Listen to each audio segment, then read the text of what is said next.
Assalamualaikum warahmatullahi wabarakatuh. Selamat pagi anak-anakku. Pada pertemuan kali ini kita akan melanjutkan bab 2, yaitu lambang unsur, rumus kimia, dan persamaan reaksi. Khusus pertemuan kali ini kita bahas untuk lambang unsur. Kompetensi dasar yang harus kita capai pada pertemuan kali ini yaitu kode 3.2 menganalisis lambang unsur, rumus kimia, dan persamaan reaksi. 4.2 mengintegrasikan penulisan lambang unsur dengan rumus kimia pada persamaan reaksi berdasarkan kasus-kasus dalam kehidupan sehari-hari. Sebelum kita memasuki materi kali ini, apa yang kalian ketahui tentang gambar-gambar berikut?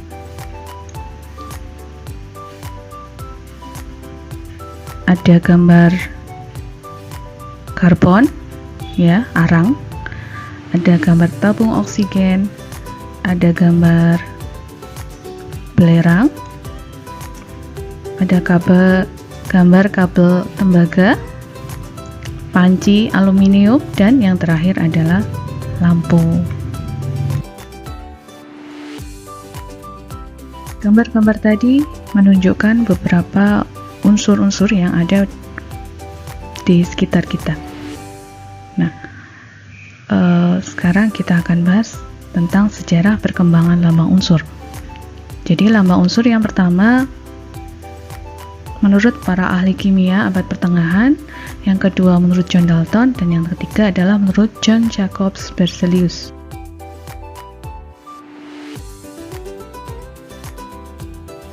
Para ahli kimia Mesir dan Yunani kuno memberikan lambang pada unsur-unsur yang telah dikenalnya berdasarkan bentuk benda-benda langit atau benda-benda di sekitarnya. Berikut adalah beberapa lambang atau simbol unsur yang pernah diperkenalkan oleh para ilmuwan zaman dahulu. Perkembangan lambang unsur berikutnya adalah menurut John Dalton. Ya, di mana John Dalton menggunakan gambar lingkaran untuk menyatakan atom-atom unsur, dan tiap lingkaran ditandai dengan gambar yang berbeda untuk membedakan unsur yang satu dengan yang lainnya. Berikut adalah beberapa contoh lambang unsur yang diusulkan oleh John Dalton. Gambar berikut menunjukkan susunan berkala unsur-unsur kimia. Di sini beberapa dituliskan dengan 1 huruf, 2 huruf, dan 3 huruf. Di sini berdasarkan John Jacob Berzelius. Bagaimanakah cara penentuan lambang unsur? Untuk mengetahui aturan penentuan lambang unsur, maka kita lakukan kegiatan berikut. Ya, judul kegiatannya adalah menganalisis penulisan lambang unsur. Dan kegiatan ini kalian kerjakan sendiri di rumah ya. Tujuannya, peserta didik dapat menjelaskan aturan penulisan lambang unsur dan dapat menganalisis penulisan lambang unsur.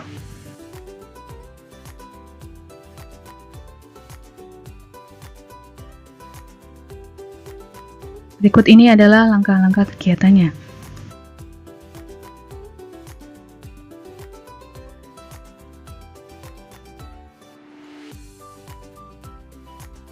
Mengapa diperlukan lambang unsur?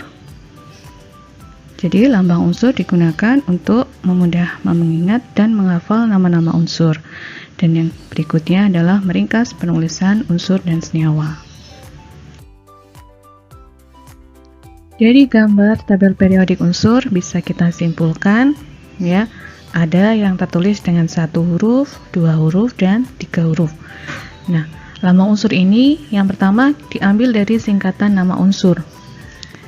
Dan yang kedua yaitu berasal dari bahasa Latin. Jika ditulis dengan 1 huruf, maka akan ditulis dengan 1 huruf kapital. Untuk yang lebih dari 1 huruf, maka ketentuannya adalah huruf pertama adalah huruf kapital yang diambil dari nama unsur itu ya dalam bahasa Latin. Sedangkan huruf kedua adalah huruf kecil, diambil dari salah satu huruf yang ada pada nama unsur itu dalam bahasa Latin.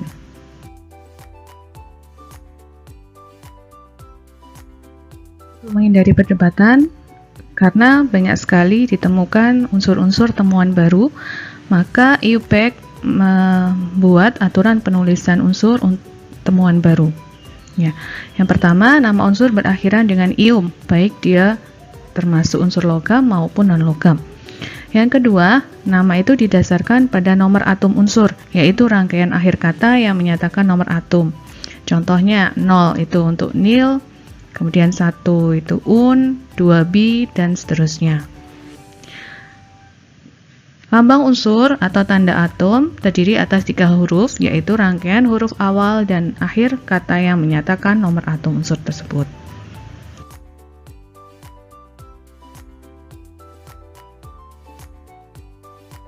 Contoh, misalkan nomor atom 115, berarti ada rangkaian angka 115. 1 itu un, 1 lagi berarti un juga, dan yang 5 adalah pen. Kemudian diberi akhiran ium. Ya, sehingga nama unsurnya kita gabung, unun pentium.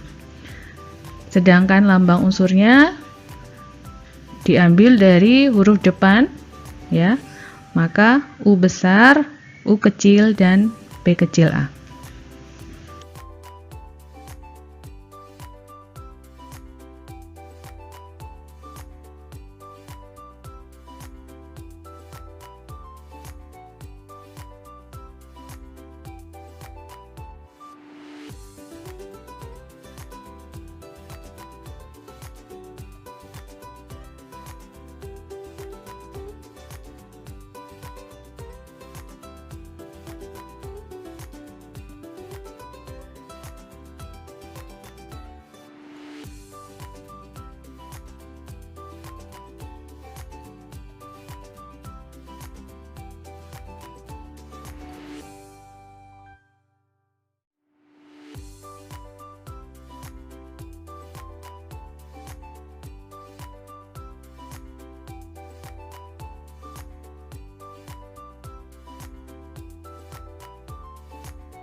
Berdasarkan sifatnya, maka unsur dibedakan menjadi unsur logam, semi logam, dan non logam.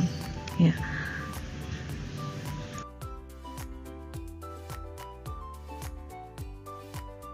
Berikut adalah perbedaan logam dan non logam.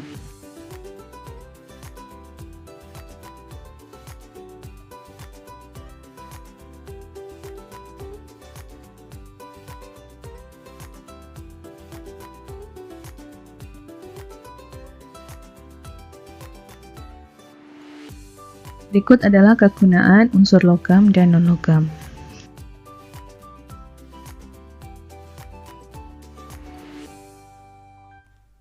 Sekian pertemuan pada kali ini. Semoga bermanfaat. Saya akhiri. Assalamualaikum warahmatullahi wabarakatuh.